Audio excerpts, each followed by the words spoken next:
Pour ne rien manquer, abonnez-vous maintenant. Ici Sud Radio. Les Français parlent au français. Les carottes sont cuites. Les carottes sont cuites. Sud Radio Berkov dans tous ses états. Un scoop absolument mondial que je vous annonce et dont Sud Radio et nous-mêmes avons l'exclusivité. C'est quoi? Écoutez bien, Louis XIV n'était pas français, c'était un étranger. Vous imaginez un peu le vacarme dans les chaumières? À tout de suite. Sud Radio Berkov dans tous ses états. Pauvre roi est riche, mais il n'a rien à offrir. Pauvre roi d'un désert d'un royaume vide. Pauvre roi, il rêvait pas de ce mode de vie. Pauvre roi, tout le monde l'admire, tout le monde se moque de lui. Pauvre roi est riche. Pauvre roi, mais enfin pauvre roi, arrêtez, quoi le pauvre roi? Louis XIV, le plus grand roi de France. Oui, mais alors le musée de l'histoire de l'immigration, vous savez, qui vient d'ouvrir ses portes, voilà, un musée d'histoire de l'immigration, c'est très bien. En principe, et c'est même en pratique, c'est très très bien. Mais alors, à force de vouloir dire ce que l'immigration a apporté à la France, et c'est très bien, ils vont peut-être un peu loin. Par exemple, il y a une campagne publicité qui est dans le métro. Louis XIV, regardez, un immigré. Ils n'ont pas dit un travailleur immigré parce que ça l'affichait un peu mal, mais un immigré. C'est fou, tous ces étrangers qui ont fait l'histoire de France, voilà. Alors on voit effectivement le célèbre portrait de Louis XIV en tenue de sacre, le roi de France, né d'une mère espagnole et d'une grand-mère autrichienne. Voilà. Et ça fait, ben voilà, donc c'est l'immigré, donc ça fait l'excellent français, c'est bien. Bon, pourquoi pas? D'ailleurs, je vais vous dire, il faut aller plus loin, musée de l'immigration. Par exemple, on dit que Shakespeare est anglais, c'est pas du tout. Il est arabe. Comment il est arabe? Oui, il s'appelle Cher Esber. Ça a été transformé, Shakespeare. Mais quel Shakespeare? Et par exemple, qui a refait Paris? Ben, c'est un arabe. C'est Haussmann. On dit Haussmann. Quoi Haussmann? C'est Haussmann, le baron Haussmann. Voilà.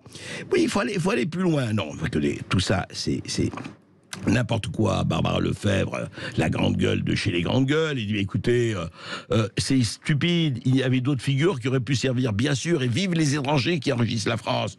Enfin, Louis XIV n'est en rien le représentant de l'immigration. C'est n'importe quoi. Vous avez des extraordinaires, vous avez des écrivains, vous avez des scientifiques, vous avez des ingénieurs, qui soient maghrébins, qui soient africains, qui soient espagnols, qui soient italiens, qui sont venus enrichir la France. Vous avez besoin d'aller prendre Louis XIV. Mais Louis XIV, mais allez, mettez votre fleur de lys sur la figure et cachez-vous. Sud Radio Berkov dans tous ses états. Le face-à-face.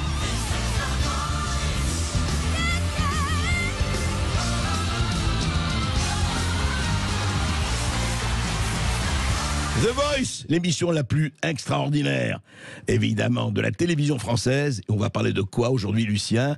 De la voix. Et oui, Jean Abitbol est avec nous, médecin ORL, pour son livre « Les voix de notre vie » aux éditions Grasset. Vous nous appelez au 0826 300 300 pour participer à l'émission. Alors Jean Abitbol, bonjour. Bonjour. Vous êtes médecin ORL, vous avez écrit médecin ORL très connu. Vous êtes pionnier de la chirurgie au laser des cordes vocales. Je rappelle, vous êtes l'un des plus grands spécialistes mondiaux de la voix. Et puis là, vous racontez effectivement à la première personne. Vous m'avez dit hors antenne que c'était une commande de Grasset, ben ils ont bien fait.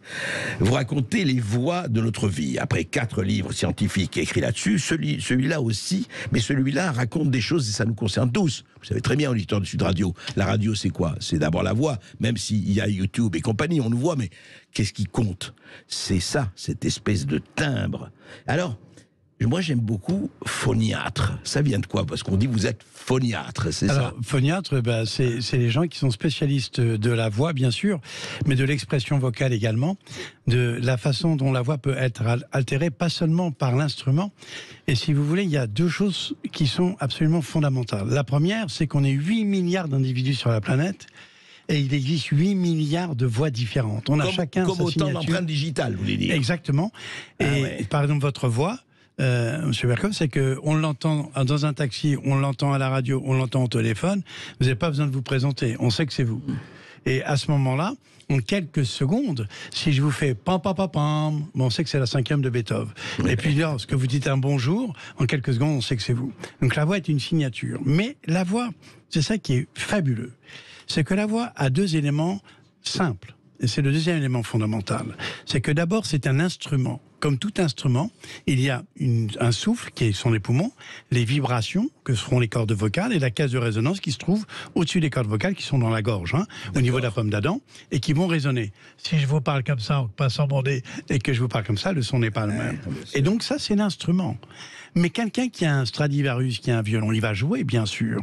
Mais si la personne qui prend l'archet et la main qui va conduire cet archet n'a pas le côté émotionnel de l'affect pour pouvoir jouer, ben vous n'avez pas d'émotion. Donc il y a l'oreille qui compte autant. Exactement. Ouais, et à partir du moment où l'émotion et l'instrument vont se mélanger, c'est la voix humaine. Mais oui, comme vous dites très bien, c'est l'oreille pilote la voix. C'est-à-dire que ce que vous entendez, c'est ça qui va vous perturber vous-même. Si la voix vous révèle quand vous parlez, eh bien elle vous révèle par l'écoute que vous allez en avoir. Et cette écoute va être différente. Plus encore, si votre oreille est altérée, et c'est l'histoire que je raconte dans le livre, par exemple, de Monsieur Aznavour, qui était en train de chanter et qui, à un moment, dans son concert, s'est mis à chanter faux, entre guillemets. Et les critiques ont été terribles, puisque les 2 premiers soirs, on ne savait pas très bien ce qui se passait. Il avait déjà 83 ans. Absolument, ça. absolument. Oui, vous le racontez dans votre livre. Absolument. Ouais. Et donc, habituellement, on n'était pas habitué à ça. Et il me demande de passer le voir, et puis je l'examine, et ses cordes vocales, parce qu'on a 2 cordes vocales, on n'a pas 52, on a 2 cordes vocales à l'horizontale, au niveau du cou. Et elle est parfaitement bien. Et je lui dis, ben non, tes cordes vocales, ton instrument marche bien. Mais effectivement, l'oreille ne marchait pas bien. Je lui dis, tu entends pas bien? Il me dit, ah si, et son fils me dit, bah non, je crois qu'il entend pas bien. Et on le fait donc tester l'audition, on met un appareil, et 2 jours après, il chante magnifiquement bien. Car le retour son qu'il avait au niveau de l'oreille était complètement corrigé. Et on a tout simplement dit que j'ai corrigé ses cordes vocales, j'ai rien fait. J'ai tout simplement fait mettre un appareil. Passionnant. Donc vous dites, oui, c'est comme un chanteur et sa réverbération, il a besoin exactement, d'avoir un retour. Ouais, d'avoir un retour. Bien sûr. Et à la radio, c'est ça qui est magnifique. Comme je disais il y a quelques instants, oui, la radio, c'est le symbole de la voix. Mais à la radio, vous ne pouvez pas trahir, parce qu'à la radio, votre voix, immédiatement, si vous jouez à être autre chose, on entend qu'il n'y a pas de sincérité. Ah oui, c'est ça, c'est-à-dire que la voix, on la ressent comme sincère ou pas, les auditeurs la ressentent comme sincère ou pas. Tout de suite. Il leur faut quelques minutes, quand ils écoutent vraiment une émission qui est une émission dans laquelle ils se sentent eux-mêmes entre guillemets, responsables de cette émission, puisqu'ils l'écoutent, et quelque part impliqués dans celle-ci. Ils vont l'écouter, et à un moment donné, si on prend n'importe qui, va parler, mais en faisant semblant de parler, et en jouant un rôle, il le sait, tout de suite. Alors, Jean Abitbol, votre livre est vraiment passionnant, je le recommande, parce que il y a énormément d'informations, à part vos témoignages et tout ce qui se passe, vos témoignages de médecins, de chirurgiens, de tous les gens que vous avez rencontrés, enfin d'un certain nombre de gens. Mais moi, je veux dire, j'ai été la révélation incroyable. Vous dites que l'enfant entend dans le placement, dans le ventre de la mère, déjà, il se passe énormément de choses au niveau de la voix et du son. Oui. Mais l'enfant ne parle pas, il n'émet pas de son. Non, l'enfant ne parle pas. Mais pour pouvoir... Le fœtus, enfin. Le fœtus, tout à fait. Oui. Le fœtus, dès l'âge de 3 mois, dans sa vie, l'embryon devient fœtus. À ce moment-là... Après la conception, c'est ça? 3 mois après la conception. Oui. Donc à 3 mois, lorsque le fœtus arrive, entre guillemets, il est là, et il va commencer à entendre. Et quand il va il commence à entendre. Il commence à entendre. Et il va entendre quoi d'abord? La voix de la mère. Et si la maman est très joyeuse et écoute de la musique tous les jours, elle va écouter un chant d'opéra, elle va écouter du pop, elle va écouter, peu importe, des Florent Pagny, par exemple, peu importe. Et à ce moment-là, que se passe-t-il? Le fœtus entend et réagit. Et parce que la mère est heureuse. Et de ce fait, il va commencer à développer par stimulation. Le maître mot chez l'être humain, comme tout être vivant, c'est stimuler. Il stimule l'organe de l'audition, puisqu'il écoute. Mais de ce fait, il stimule l'organe, quelque part, de la voix qui sont liés. Et à ce moment-là, le monde du langage étant lié au monde de l'écoute, oui, il va développer plus rapidement. En 12-13 mois après la naissance, il va parler plus vite que les autres. Mais plus encore, il va être heureux et il ne déprime pas. En revanche, une maman qui est déprimée, qui n'écoute pas de musique, qui est vraiment angoissée, eh bien, oui, il y a un retard, et oui, elle est pénalisée. Mais si vous permettez, je vais aller un tout petit peu plus loin. Allez-y, allez-y. Imaginons que pour différentes raisons, la mère n'est plus là, que l'enfant vient de naître et que cet enfant a une famille adoptive, quelle qu'elle soit. Ouais, je Ce comprends. qui est Soit qu'elle est morte, magnifique, soit qu'elle n'est plus là. Enfin, voilà. Ce qui est magnifique, c'est que le plasma, comme vous dites, c'est-à-dire le cortex cérébral, pour être plus précis, va être exactement comme plastique. C'est quelque chose qui va se transformer. Et si l'ambiance entre l'âge de 1 jour et l'âge de 4 ans est superbe dans la famille, oui, l'enfant également va développer des éléments passionnants au niveau de la voix. Oui, donc l'environnement est capital. Oui. C'est absolument passionnant. On va continuer vraiment cet entretien et c'est beaucoup de choses à dire avec le docteur Jean Abitbol, les voix de notre vie chez Grasset. Et vous avez la parole au 0826 300 300 pour interpeller Jean Abitbol sur son livre Les voix de notre vie aux éditions Grasset. On se retrouve tout de suite 0826 300 300. Sud Radio. Bonjour à tous. Ici Sud Radio. Les Français parlent au français. Je n'aime pas la blanquette de veau. Je n'aime pas la blanquette de veau. Sud Radio Berkov dans tous ses états. Et oui, et nous sommes, en tout cas, notre voix, et vos voix aussi, sont dans tous leurs états avec Jean Abitbol et son livre Les voix de notre vie. Justement, on parlait, c'était passionnant, enfin du fœtus, du bébé, etc. Mais justement, on arrive au bébé. Et vous avez une histoire dans votre livre qui m'a complètement bluffé.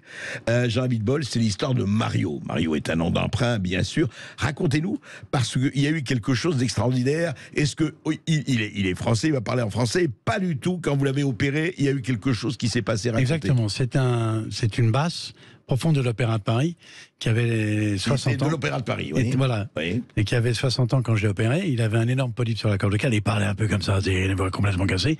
Il pouvait plus chanter. Donc je l'opère, je le connaissais bien. Et puis au réveil, évidemment, je vais voir mes patients. En salle de réveil, je dis Mario, comment allez-vous? Il parle un langage que je ne connais pas. Une langue que je ne connais pas. Et je demande à l'infirmière de réa, de réanimation, écoutez, vous pouvez m'expliquer, là, il a fait un AVC, il a fait un accident vasculaire cérébral, ça arrive, hein, en anesthésie, c'est très rare, mais ça arrive. Je suis très inquiet, là, parce qu'il a jamais fait de problème cardiaque. Je dis, monsieur Abitbol, calmez-vous, pas du tout, il parle grec. Je dis, comment il parle grec? Je dis, oui, parce que moi, je suis grec, et j'ai la chance qu'il parle grec. Donc je lui ai répondu, je dis, mais attendez, il a jamais parlé grec. Et il n'est pas grec du tout. Il me dit, écoutez, je m'excuse, mais il parle grec. 8 jours après, je le vois en contrôle. Je regarde ses cordes vocales, je touche du bois, tout va très bien. Ouais. Et puis à ce moment-là, je lui dis, écoutez, Mario, est-ce que vous parlez grec? Il me dit, pas du tout. Je parle pas grec. Je dis, comment vous parlez pas grec? Et là, je dis, mais vous êtes né où? Il dit, je suis né à Salonique. Ah. Et alors? Vous êtes venu en France à quel âge? Je suis né à l'âge de 4 ans. Mon père a été fusillé à l'époque par l'armée. Et moi, ma mère on s'était échappé de Salonique. On est arrivé à Paris. Et puis, j'ai eu la chance, avec la voix que j'avais dès l'âge de 15-16 ans, de rentrer dans une chorale et puis de devenir basse profonde. C'était un homme exceptionnel. Et je lui dis, mais chantez-moi quelque chose en grec. Il dit, oui, je connais une petite chose, mais c'est pour m'amuser. Il chante magnifiquement bien. Et en fait, que s'était-il passé? Ben oui, comment se fait-il que cet homme, qui n'avait pas parlé grec depuis l'âge de 4 ans, se met en réveil en parlant grec. Au réveil, c'est ça. Au réveil de l'anesthésie. Tout simplement, et ça c'est grâce à des collègues neurologues, c'est une chose que je ne savais pas, grâce à lui je l'ai appris, parce que la zone qui s'oxygène la première après une anesthésie, c'est la zone de la langue maternelle, qui est ensuite supplantée par la langue que vous avez appris après l'âge de 3-4 ans. Et à ce moment-là, il parlait effectivement d'abord, au réveil, l'oxygénation primordiale de cette région cérébrale, qui s'appelle l'aire de Broca et l'aire de Wernicke. Eh bien, cette région cérébrale s'est oxygénée en premier, il a parlé grec. Et preuve en est, et j'ai posé des questions à certains de mes patients qui ont un certain âge, qui sont notamment portugais, par exemple, et quand ils s'énervent, quand ils ont 70-75 ans, quand je m'énerve, je parle en portugais. Oui, eux, ils ont continué à parler quand même. Bien sûr, mais ça montre une chose, c'est qu'à un moment, il y a une chose magnifique, c'est que la région maternelle du langage, plus encore, cette région qui est paradoxalement, qui est complètement hors du tabou, quand vous apprenez une langue étrangère, quand vous parlez la langue étrangère. Les tabous que vous avez appris dans vos langues maternelles, ils n'existent plus dans la langue étrangère, et vous pouvez insulter, dire ce que vous voulez dans une langue étrangère que vous ne faites pas en français. Oui, alors je voudrais juste dire quelque chose. Alors moi, mon expérience de journaliste et de reporter, vous savez, je suis né au Liban, je parle arabe couramment, enfin je suis pratiquement trilingue, en français bien sûr, c'est ma langue maternelle, l'anglais, l'arabe. Eh bien, quand j'interviewe des chefs d'État, etc., qui soient égyptiens, palestiniens, syriens, etc., ils me diront beaucoup de choses en arabe, mais ils me disent en anglais ou en français, parce qu'en anglais ou en français, ils contrôlent. Exactement. Tandis qu'en arabe, qui est leur langue maternelle et leur langue, ils se laissent aller. Voilà, ils se laissent aller. Tout à fait. C'est tout à fait. Et la spontanéité à ce moment-là fait que, à ce moment-là, effectivement, si on s'énerve vraiment, on préfère aller dans notre langue maternelle parce qu'on sait ce qu'on a envie de dire et on n'est pas bloqué. Alors, docteur Abitbol, vous parlez il y a une expérience, terrible, mais racontez-la parce que justement, par rapport à l'enfant, l'expérience de Frédéric II. Oui. En XIIe siècle. Alors c'est un peu ce qu'on a dit en tout début d'émission, quand vous m'avez demandé sur l'enfant qui va naître, quelle langue il va parler, et l'enfant, le petit fœtus, le petit homme qui est dans le ventre de sa mère, que se passe-t-il? Et le roi, l'empereur Frédéric II, au XIIIe siècle, était empereur, et il a demandé à tous ses serfs, c'est-à-dire ses paysans de l'époque, les enfants qui avaient entre 2 jours et 6 mois, entre guillemets, on les prenait, on les mettait dans des chambres séparées au palais. Une nurse venait leur donner à manger, n'avait pas le droit de parler. Elle leur donnait à manger. Ils voulaient faire une expérience. Voilà, pour savoir quoi. Oui. Qu'est-ce que était la langue originelle, pas originale? Est-ce que le petit qui vient naître va parler français, parce qu'il est né en France, avec des parents français, va parler araméen, va parler germanique, va parler anglais? Et il les a isolés jusqu'à l'âge de 3 ans et demi, 4 ans. Ah, je veux dire, il ne parlait pas, il n'entendait rien. Il n'entendait que les bruits, entre guillemets, de la vaisselle, de ce qu'ils mangeaient, mais rien d'autre. Ils étaient complètement isolés. La fin de l'expérience est terrible. À l'âge de, quand on les a désisolés, quand on les a fait sortir, on les a montrés aux gens pour parler. Ils ne pouvaient pas parler. Ils ne connaissaient que, d'après les dires de l'époque, 45 à 50 mots, et ils sont tous morts débiles profonds à l'âge de 12 ans. C'est-à-dire qu'il n'existe pas de langue originelle. C'est-à-dire que la stimulation de la voix est capitale pour l'être humain. C'est un élément essentiel, presque indispensable pour pouvoir avec l'autre stimuler, et l'homme est un être social. Alors pour les malentendants, s'il y a un environnement avec une gestuelle, avec une vision, j'allais dire, il regarde la voix, il n'y a pas de problème non plus. Alors moi j'ai une question qui n'est pas dans votre livre et qui n'avait pas à elle, mais que vraiment le médecin que vous êtes, le praticien, l'expert que vous êtes, quand il y a eu les masques, encore une fois, sans prendre d'avis sur et quand, parce que beaucoup de gens ont dit que les enfants, les petits, ont souffert du fait de ne pas voir soit leurs parents, soit la bouche s'exprimer. Tout à fait. C'est-à-dire que quand on a eu le masque, il n'y avait plus le code regard-voix. Il n'y avait plus le code où il y a, qu'on a un dress code, c'est pour les habillements, il y a un voice code. Et le voice code fait partie du regard. Si vous voulez, quand vous regardez, quand vous écoutez quelqu'un, c'est un peu particulier ce que je veux dire, mais c'est vraiment très personnel. Quand j'écoute quelqu'un, la voix va le révéler. Je vais comprendre par sa voix quelle est l'impression de ce personnage. Mais le regard, j'écoute avec le regard. C'est-à-dire s'il y a une harmonie entre le regard et la voix, cet homme est sincère, authentique. Et les silences entre les mots vont être beaux. Mais s'il y a une désynchronisation, je suis gêné. Si en plus que j'ai un masque où je n'arrive pas à voir le mouvement des lèvres et le mouvement du visage, et cette expression indispensable par rapport à la voix, je suis désorienté. Or l'enfant va, par mimique, imiter également le visage des parents. Passionnant, parce que beaucoup de pédopsychiatres ont dit que ça a fait beaucoup d'enfants. Tout à fait. Passionnant, on en reparle tout de suite après une petite pause. Jean Abitbol, nos voix, notre histoire et notre vie. Oui, et si vous souhaitez faire entendre votre voix et vos questions à Jean Abitbol pour son livre Les voix de notre vie aux éditions Grasset, vous le pouvez au 0826 300 300. On attend vos appels 0826 300 300. À tout de suite sur Sud Radio. Les carottes sont cuites. Les carottes sont cuites. Sud Radio Berkov dans tous ses états. Les carottes sont peut-être cuites, mais la voix est là. Alors on en parle justement avec Jean Abitbol depuis quelques minutes. Hélas, on pourra parler pendant des heures. C'est absolument passionnant. Et puis alors justement, il y a, Jean Abitbol, toutes les voix des chanteurs, bien sûr, les voix des interprètes, les voix des politiques. Alors pourquoi la voix des politiques? Parce que dans votre livre, vous parlez d'un certain général et d'un certain appel, et c'était à Radio Londres. Et vous savez que notre générique, c'est le générique de Radio Londres, d'ailleurs, comme par hasard. Et c'est très intéressant parce que je voudrais, quand en 68, il est revenu au moment où on disait Baden-Baden, il revient. Et en 68, et il revient, mais au lieu de parler à la télé, déjà la télé était partout, il parle à la radio. Et vous en parlez, et c'est très intéressant, ça. Oui, comme dirait l'autre, merci de m'avoir posé la question. Parce qu'en fait, il parle le 28 mai 68 à la télévision. Et on était encore sur les bancs, si je puis dire, et je le regarde. Je me dis, mais qu'est-ce que c'est que ce monsieur? Oui, c'était bien, d'accord, il a fait la guerre, d'accord, mais bon, c'est l'âge de mes parents, ok, mais c'est un grand-père, quoi. Alors il est en train de nous dire, allez travailler, oui, d'accord. Oui. Et puis brutalement, le génie du général de Gaulle, le génie, c'est qu'il a compris la puissance et le pouvoir de la voix. Il l'avait compris d'ailleurs en 1933. Après, je reviendrai sur l'année de 1933.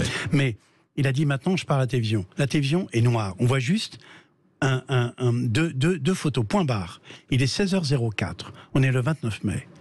Français, française. Le lendemain même. Le lendemain. Ouais, c'est ça. Il dit français, française. Les travailleurs doivent travailler. Les étudiants doivent... je ne me retirerai pas. Je ne partirai pas. Mon Premier ministre restera. Je dissous l'Assemblée. Et je dissous l'Assemblée nationale. Et à ce moment-là, le rythme de sa voix, les silences entre les mots, la musicalité de la voix, la force qu'il représente, la France. Il ne parle pas en son nom, il dit « je », mais après il dit « la France ». Et donc, le fait de parler devant un écran noir, la voix a une puissance terrible, parce qu'à ce moment-là, notre imaginaire met à la place et à côté de cette voix l'image du pater, du père, l'image de l'autorité et l'image qui, dans notre non-dit, est fondamentale, l'image de l'écoute, déjà quand on était dans le ventre de notre maman. Et c'est là où l'impact est absolument impressionnant. Et là, vous développez tout à fait. Donc la voix est aussi un instrument je dirais, d'influence énorme. De pouvoir. Aussi de manipulation. Tout à fait. Dire aussi. Alors c'est un instrument de pouvoir. La voix est une arme d'attaque, est une arme de défense. C'est une arme qui peut tuer. Parce que lorsqu'il y a un faux témoignage, et là, effectivement, elle va tuer l'autre. Et plus que cela, beaucoup plus que cela, la voix, elle a deux éléments. Bien plus, bien sûr. Si vous voulez, André, bien plus, mais deux éléments. Le premier, c'est l'intime conviction. Comment on se parle à soi-même. Quelle est la force de cette voix intérieure? La voix intérieure. La voix intérieure. Ouais. C'est un des chapitres, si vous voulez. Comment notre voix intérieure a une puissance incroyable. À quel niveau? Dans notre décision. C'est la boussole de notre vie. C'est une boussole. Je décide de faire ça ou ça. Notre libre arbitre à nous. Exactement. Et c'est l'intime conviction qui va jouer. Puis le deuxième élément de cette voix, ne l'oublions pas, c'est le côté spirituel. La spiritualité, la prière, la religion n'existerait pas sans la voix.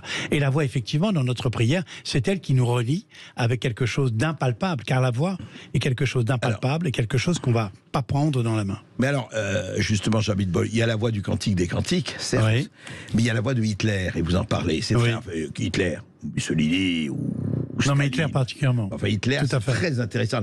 Alors, qu'est-ce qu'elle avait, cette voix de Hitler, la manière dont... Parce que Hitler, petit peintre, etc., en bâtiment ou presque, enfin, faux artiste. Bien sûr. Et puis, il enflamme des millions, des millions. Alors, je parle dans le livre, justement, de choses qu'on connaît très peu. Hitler écoutait Wagner dès l'âge de 9-10 ans. Il allait à l'opéra en faisant la manche pour y aller. Et il avait compris le pouvoir de l'impact de la voix. Il avait compris que justement dans ces onomatopées, en fait, cette voix nauséabonde, machiavélique qu'il avait, parce que c'était une voix incisive, c'est en fait des tranchants, c'est des coups de couteau. Quand il parlait, ça monte, ça descend. Quand on fait une étude spectrographique de la voix, et la personne qui l'a remarquablement imité, c'est Chaplin dans Le Dictateur, en 1939. Donc bien avant. 39, et là, on voit que sa voix, eh bien, elle était hypnotisante. Et là, on peut aller beaucoup plus loin. Pourquoi? Parce qu'il s'adresse aux foules. Et votre conscience, l'individu que vous êtes, l'individuel que vous êtes, eh bien, la foule anesthésie la conscience individuelle. Et là, c'est le groupe qui parle, et le groupe devient irresponsable. Hitler avait compris ça. Et là, c'est la force de ce pouvoir machiavélique a été, comme on le sait, dans des choses absolument Donc la abominables. voix peut être une arme létale, faut le dire. Tout à fait. Tout à fait. Mortelle. Tout à fait. Et c'est, oui, mais c'est comme ça, c'est la Mais elle est langue une voix de Zop. libérateur aussi. Bien L'appel sûr, du bien général sûr. de Gaulle. Bien sûr. La Non, non, France mais libre. C'est Et la langue est-ce de que- Zop, hein, le bien et le mal. Tout à fait. Ouais. Et c'est le relief, pour revenir là-dessus. Ouais. Qu'est-ce que c'est qu'une belle voix? C'est une voix où il y a du relief, comme la musique. Comme le dit très bien Jean-Luc Andiotti, qui est un remarquable chef d'orchestre et compositeur, eh bien oui, dans la façon dont on écoute une musique, si elle est monocorde, on s'ennuie. Et oui, le relief dans une musique, c'est la même chose dans une voix. Il a une très belle voix d'homme, c'est une voix grave, comme la vôtre, qui est une voix de baryton, mais en plus, il faut qu'il y ait des aigus derrière pour donner le relief. Si on parlait comme ça, on s'ennuie. Eh bien, c'est le relief entre vos aigus, d'une part, qui sont les crins du diamant, et le diamant qui est votre voix grave. Eh bien oui, c'est ça, c'est le relief qui donne la force d'une voix. C'est vrai. Et notre ami Jean-Luc Andiotti, qui m'accompagne, qui est avec nous à Omerta toutes les semaines, vraiment fait le plaisir de nos soirées Dernier Verre, auquel vous viendrez d'ailleurs, docteur Abitbol. Merci. Mais pour revenir à ça, à propos de la voix, etc., est-ce que quand même, dans la vie quotidienne, parce on est tous... Plus ou moins, enfin, je ne dirais pas manipulateur, mais Oui. on essaie de séduire, Oui. la séduction qui n'est pas forcément sincère, mais elle peut marcher très bien. La voix caressante, la voix flatteuse. Est-ce qu'on change? Est-ce que la même personne peut changer de timbre, etc. Bien sûr, il y a un voice code. Il y a le code de la voix quand vous êtes à l'Assemblée nationale, quand vous êtes avocat, quand vous êtes médecin, quand vous êtes avec vos enfants. Mais pire que cela, il y a le voice code du manipulateur. Et celui-ci va chercher vos failles, va chercher les choses qui vont vous faire plaisir. Et il va carrer, et c'est là où je dis attention, parce que ces voix vont vous flatter, mais indirectement. Et c'est ce qu'on connaît notamment dans cette fameuse affaire que je raconte, qui est l'affaire de la fraude au président, de Le Drian. Ah oui, bien sûr. Où là, Le Drian, allô, voilà. Et là, c'est une voix d'imitation, soi-disant, mais à ce moment, c'est une imitation sordide. Et en fait, on a démasqué cela grâce au fait que la voix n'était pas en elle-même sincère. Alors, une que vous n'aviez pas encore parce que vous avez déjà écrit votre livre, mais nous avons eu ici à Sud Radio un exemple extraordinaire. Là, parce que là, c'était un escroc, Chikli, mais nous avons eu 2 humoristes russes qui ont imité, enfin en tout cas, la voix de Petro Poroshenko, l'ex-président de l'Ukraine, et qui a parlé à Hollande. Et nous avons eu la vidéo de François Hollande pendant 1 quart d'heure, 20 minutes, parlant à Pedro Poroshenko, alors que c'était pas du tout Pedro Poroshenko, et lui racontant des tas d'histoires, notamment les accords de Kiev. Et le type, la voix, il était persuadé que c'était Poroshenko. Comme quoi, la voix, c'est quelque chose. Qui peut vous troubler, qui peut, entre guillemets, vous manipuler. Mais quand vous écoutez, comme je disais tout à l'heure, avec les quelques notes de départ, vous savez, et j'ai hélas des gens que je connais, qui sont des artistes entre guillemets, sur le retour, et au lieu d'être eux-mêmes, ils jouent à être ce qu'ils ont été. Ah oui, et on sent ça à la voix. Ah, tout de suite, et je le mets dans le livre d'ailleurs. Et on sent quelque part, je veux être ce que j'ai été. Évidemment, je donne pas de nom, évidemment. Alors, mais bien sûr. Mais on sent, ils reviennent et puis on dit, mais attends, il y a quelque chose qui manque. Eh ben oui, qu'est-ce qui manque? Ben l'âge de leur voix. La voix, elle évolue, c'est ça qui est beau. Les cicatrices de notre voix, c'est notre vie. Le boulevard, et dans le boulevard dernier vocal du chapitre, crépuscule. voilà, exactement. Et dans les chapitres qui s'appellent Les voix des disparus, j'en parle. Et là, on comprend comment la voix est une force extraordinaire. Et je demande juste aux gens qui vous écoutent, enregistrez les voix de gens que vous aimez. Parce que quand ils sont plus là, quand vous avez une photographie, elle est là, mais vous la regardez. Mais quand vous écoutez la voix de quelqu'un que vous aimez, c'est une machine à remonter vos proches, exactement. C'est la dernière phrase du livre. C'est-à-dire, c'est la voix est finalement une machine à remonter le temps. Mais plus que cela, c'est une voix qui transmet la transmission. Et cette transmission que vous faites avec votre radio, on va l'écouter. Et quand on va la réécouter dans 6 mois, dans 1 an, dans 3 ans, c'est pas vous qu'on va écouter en 2027. C'est en 2023, le 21 juin 2023, où quand on vous écoute, on revient en 2023. Absolument. Et d'ailleurs, ce n'est pas par hasard que quand on élit quelqu'un, on lui dit « vous aurez ma voix ». Oui, ça se retrouve. Hein. C'est vrai. Vous aurez ma voix. Lucien. Beaucoup d'auditeurs nous appellent au 0826 300 et vous pouvez continuer à nous appeler. Vous avez la parole sur Sud Radio. 228 300 300. 826, j'ai dit 826. 300, Non, il n'y avait pas 300. le dernier 300. Ah, c'est bon, là. 826 300 300. Super, Lucien. Et on accueille tout de suite Kodjo de Paris. Bonjour Kodjo. Oui, bonjour Kodjo. Bonjour, Monsieur Berkoff. Bonjour, docteur Abitbol. J'écoute avec passion votre émission. Merci. Ça me permet d'aller puiser dans mes souvenirs d'étudiants en psychosociologie Ouais. et qui me ramène vers vous pour vous demander l'enfant et la communication. Parce que les enfants qui n'ont pas parlé le grec à un âge d'adolescent Ouais. et qui, dans leur souffrance, qui viennent parler le grec. Ouais. Alors, ça me fait penser à des études que j'avais faites sur l'enfant et la communication. Qu'est-ce que vous pouvez me dire? L'interaction sociale, est-ce que c'est le milieu qui conditionne l'individu ou... Ah, c'est une très bonne question. Oui. En fait, le tout petit, c'est vraiment de la pâte à modeler son cerveau, son caractère. Et jusqu'à l'âge de 14-15 ans, on va le modeler. Mais c'est ça qui est beau. C'est un mélange de l'environnement d'une part, de la culture de ses parents d'autre part, de la culture de l'école enfin, et puis de l'environnement dans lequel il se sent à l'aise, où il n'y a pas de conflit. L'enfant sent très bien, dans les silences, dans la respiration autour de lui, les conflits qui existent. Et lorsque les conflits sont là, lui-même devient autoconflictuel en disant « les gens que j'aime sont en conflit, ben moi aussi quelque part ».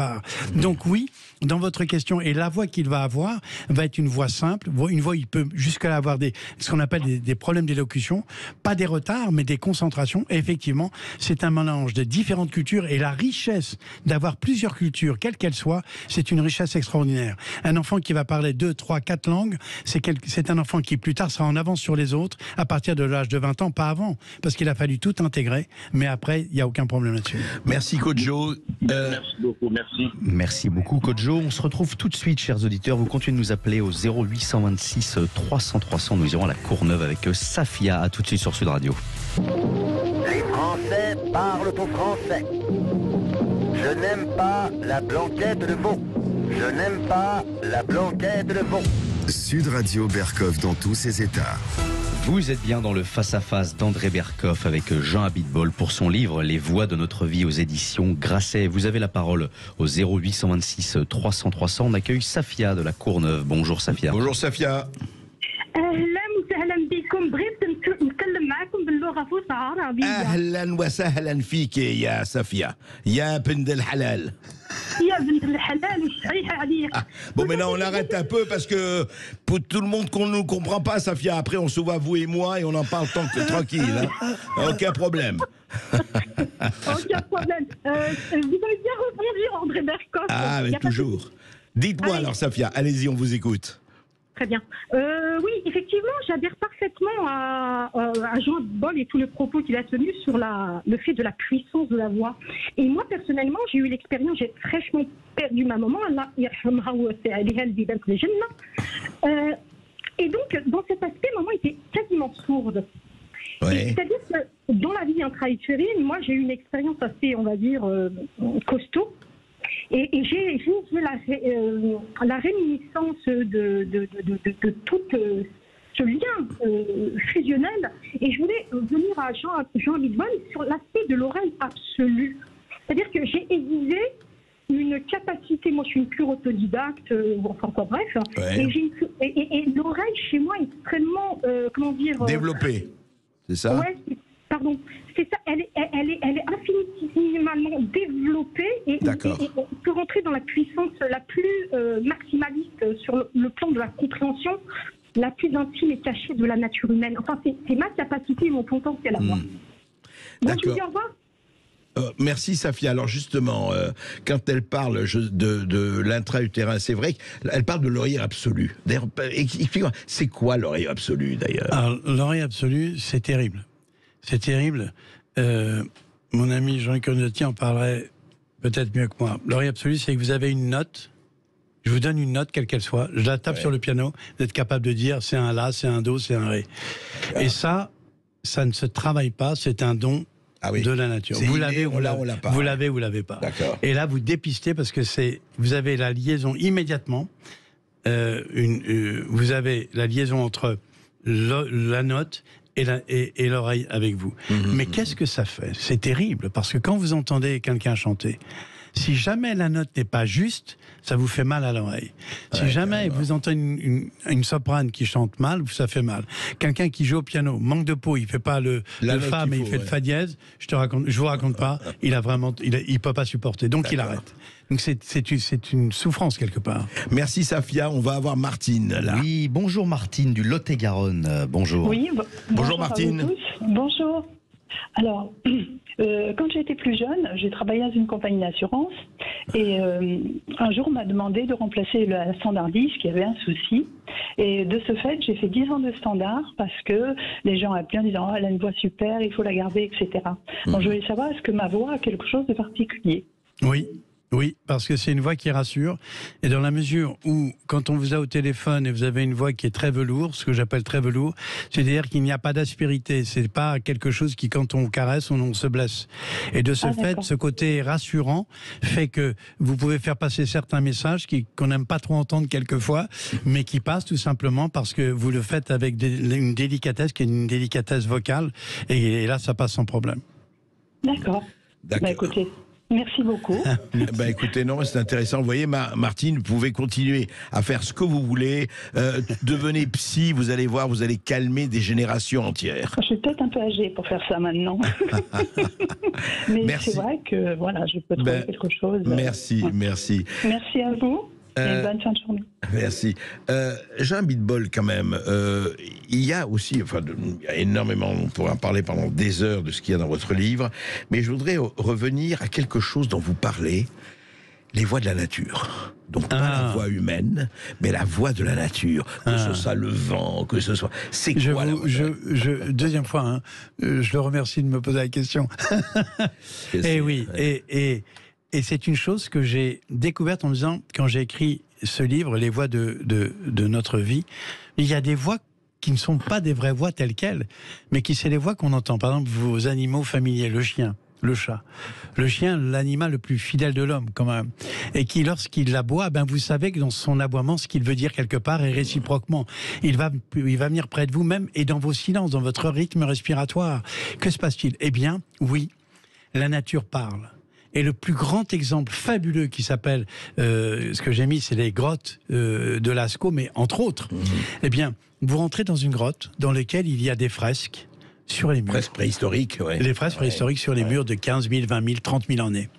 Et vous dites, pourquoi, et c'est un génie en 2004 qui a eu cette idée, qui est un Suédois, il s'est dit, pourquoi les fresques sont toujours à la même place dans cette fresque-là, puis je vais dans une autre caverne? Eh bien oui, dans une grotte, eh bien j'ai ça aussi. Et il s'est aperçu, l'idée est dingue, c'est qu'il a mis des haut-parleurs au niveau de l'entrée de la grotte. Et il a mis ce qu'on réceptionne, comment vous réceptionnez des micros. Et il a étudié quelle est l'harmonie la plus intéressante, à quel moment il y a une harmonie du son, à quel moment va bien passer, comme dans une église. Où finalement, vous êtes dans une église, là, on choisit l'endroit. On choisit l'endroit. Mais là, pourquoi? Eh bien, c'est l'endroit où la résonance est la plus belle, où les graves ont énormément de relief et les aigus sont pratiquement estompés. Cet endroit où sont faites toutes ces peintures des fresques. Donc, c'est pas un hasard si ces endroits-là sont, même nous, quand on va dans une grotte à un moment donné, ou chez des gens qu'on connaît, là, je me sens bien chez toi. Non, je préfère cet endroit-là, je suis très bien. Et il y a une vibration, de l'endroit. Heureusement. J'espère que ça restera jamais, on ne saura jamais pourquoi vraiment, à part cette harmonie. C'est comment, dans la différente façon au niveau de notre transmission, de notre spiritualité, comment la prière elle-même, quand vous priez vous-même, quelquefois, notamment si vous allez à Jérusalem, qui est la rencontre des 3 religions, vous sentez ces vibrations incroyables qui sont du sol et vous les ressentez. Et là aussi, on sent quand c'est sincère ou quand c'est, je dirais comme ça, annoncé. C'est très intéressant. Nous avons, je crois, une auditrice. Oui, qu'on a le temps de recevoir rapidement. Muriel d'Occitanie. Oui. Bonjour Muriel. Bonjour Muriel. Oui. Bonjour. Par rapport au lieu, justement, j'étais à Colville-sur-Mer, au cimetière américain. On est tellement resté sans voix que tout le monde chuchotait. Le site, voilà. Le site du débarquement, vous parlez du site... Oui, non. Le cimetière américain, le cimetière américain, oui. Voilà. Et oui, on chuchote là, c'est vrai. Voilà. C'est vrai. Tout à fait. Alors moi, j'appelle par rapport à ma famille. Alors moi, je parle beaucoup, je parle pour ne rien dire, pour noyer un petit peu l'essentiel. Et du coup, mes enfants ont bégayé. Les deux ont bégayé. Mais vous croyez qu'ils ont bégayé parce que vous parliez pour ne rien dire? Je ne sais pas. Ce que m'a dit mon ostéopathe. Ah bon? Je sais pas, Jean Abitbol, est-ce que ça a un rapport de causalité? Je ne pense pas. C'est beaucoup trop réducteur. Ouais. C'est-à-dire penser qu'une seule chose, tout est toujours multifactoriel. Quoi qu'il se passe en médecine, quoi qu'il se passe, une chose qui est simple, mais que vous allez comprendre très bien, madame, on ne soigne pas une maladie, on soigne un malade. Dire quand on prend un seul élément, on l'a isolé. En fait, il y a tout un environnement autour de cela, qui peut expliquer beaucoup de choses. Et aujourd'hui, le bégaiement, quoi qu'on dise, on ne pense pas du tout que ce soit un problème psychologique de fond. On pense qu'il y a beaucoup d'autres choses derrière. On est dans des études et des recherches absolument passionnantes là-dessus. Mais sur ce que vous me dites là, non, je ne pense pas du tout. Et je vais vous raconter une anecdote extraordinaire que j'ai vécue il n'y a pas très longtemps. Une de mes patientes, qui n'est pas dans le livre, mais qui aurait pu l'être, une de mes patientes me dit, voilà, je ne veux plus parler parce que je préfère me taire car on ne me comprend pas. Je dis, comment? Et de ce fait, elle parlait comme ça. Et elle avait, à cause de cela, pendant plusieurs mois, elle n'avait pas parlé, elle avait créé une atrophie, car les cordes vocales, c'est comme un muscle, c'est comme un sportif. Bien sûr. Et je l'ai opéré, entre guillemets, j'ai injecté dans la corde vocale de l'acide hyaluronique qui a redonné du galbe, et sa voix est revenue. Car au départ, effectivement, elle avait une fracture émotionnelle, elle avait une rupture émotionnelle dans sa vie. Mais c'est comme une fracture de jambe, il faut une béquille. Ben, la béquille, c'était ce que j'ai fait, qui l'a aidé à remarcher. Mais je n'ai fait que d'aider, il fallait faire attention. Et la deuxième anecdote, qui est dans le livre, et qui est l'anecdote d'une femme incroyable, qui à l'âge de 9 ans a une paralysie de la corde vocale d'origine virale. C'est-à-dire qu'elle pouvait plus, elle parlait comme ça.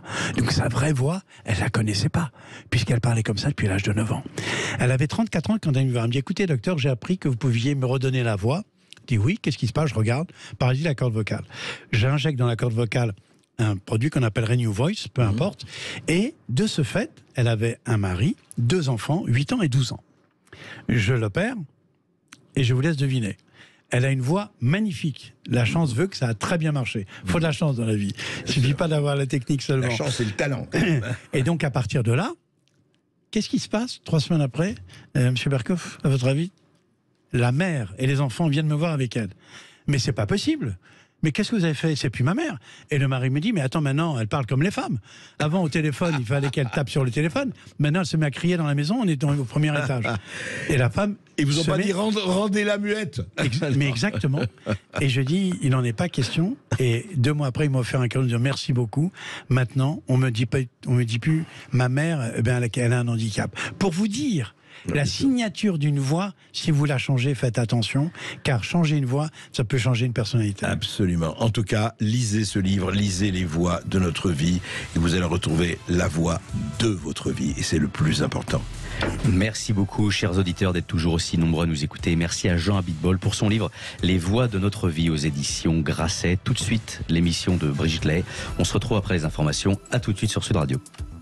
Sud Radio. Sud Radio.